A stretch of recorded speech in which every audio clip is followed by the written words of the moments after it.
पंतप्रधान आवास योजना एक लाभार्थी दाखवा, एक महाराष्ट्रातला एक लाभार्थी दाखवा, आम्ही सरकारचं अभिनंदन करू. पण कुणालाच मिळालेलं नाही. हे लबाडाचं आवतं नाही. अध्यक्ष महोदय, सिंचन प्रकल्पाच्या बाबतीत मराठवाड्याच्या ठिकाणी आमचे बोरणारे सर आहेत, सुरेश अण्णा आहेत. आमचा कृष्णा मराठवाडा सिंचन प्रकल्प आमच्याही जिल्ह्यातला आहे, सुरेश अण्णाच्याही जिल्ह्यातला आहे. हा मूळ प्रकल्प 4800 कोटीचा होता. पण वेळेत न निधी मिळाल्यामुळं, वेळेत न कामं झाल्यामुळं हा प्रकल्प 12-13 हजार कोटीवर गेलाय. आणि आपण त्याचं श्रेय घेतो. एखाद्या प्रकल्पाची किंमत, पाणी तेवढंच येणार आहे, पण त्या प्रकल्पाची किंमत क्लॉज 38 आणि वेळेत निधी न मिळाल्यामुळं ही जर वाढून 13,000 कोटीवर जात असेल आणि त्याचं आपण श्रेय घेत असेल, हे कुठलं सुशासन म्हणायचं?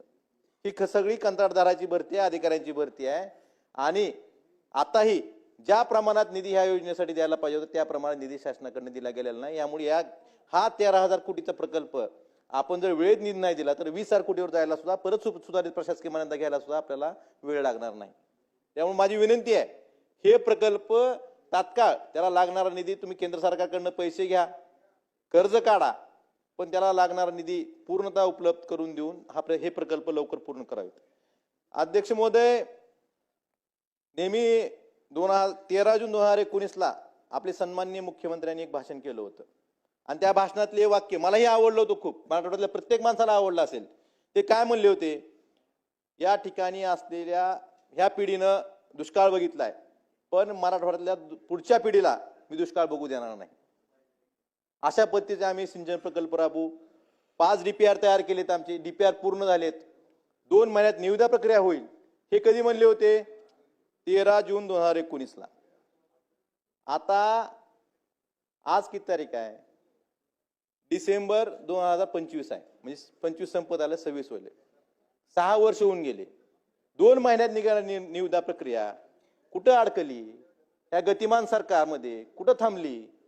त्या मराठवाड्यातल्या पुढच्या पिढीला दुष्काळ बघू न द्यायचं जे संकल्प ज्यांनी केला होता, ह्या संकल्पाचं काय झालं?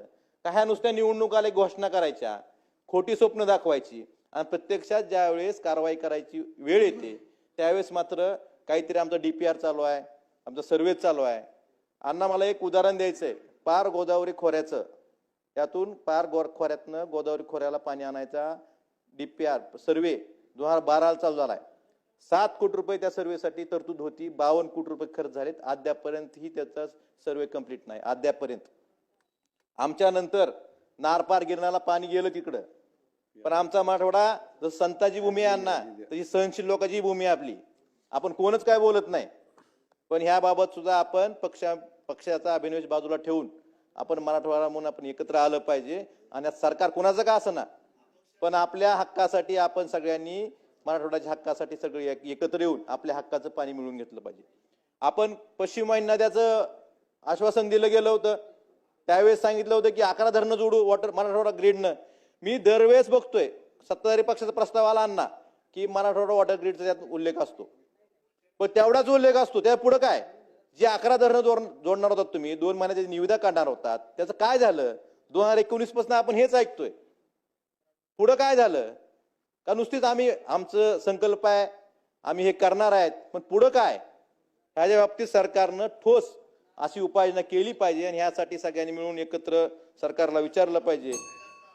2 मिनिट संपवतो अध्यक्ष. निकष अध्यक्ष महोदय, आपण यात प्रस्तावात म्हणलेलं आहे की पडझड झालेल्या घरांना पंतप्रधान आवास योजनेतून 100% मदत. 3,500 पेक्षा जास्त घरांची पडझड झाली महाराष्ट्रात. मला सरकारला विचारायचं, असं एक लाभार्थी दाखवा की त्याला तुम्ही पंतप्रधान आवास योजनेतनं 100% मदत दिली. 10,000 रुपये त्यांच्या खात्यावर टाकलेत आणि तुम्ही सांगता इथं प्रस्तावात तुमच्या की आम्ही पडझड झालेल्या घरांना 100% मदत पंतप्रधान आवास योजनेत. एक लाभार्थी दाखवा, एक महाराष्ट्रातला एक लाभार्थी दाखवा, आम्ही सरकारचं अभिनंदन करू. काहीतरी खोट्या गोष्टी लोकांसमोर आणायच्या. शेतकऱ्यांना, लोकांना वाटतं ह्याला मिळालं असेल, त्याला वाटतं त्याला मिळालं असेल, पण कुणालाच मिळालेलं नाही. हे लबाडाचं आवतं नाही. अध्यक्ष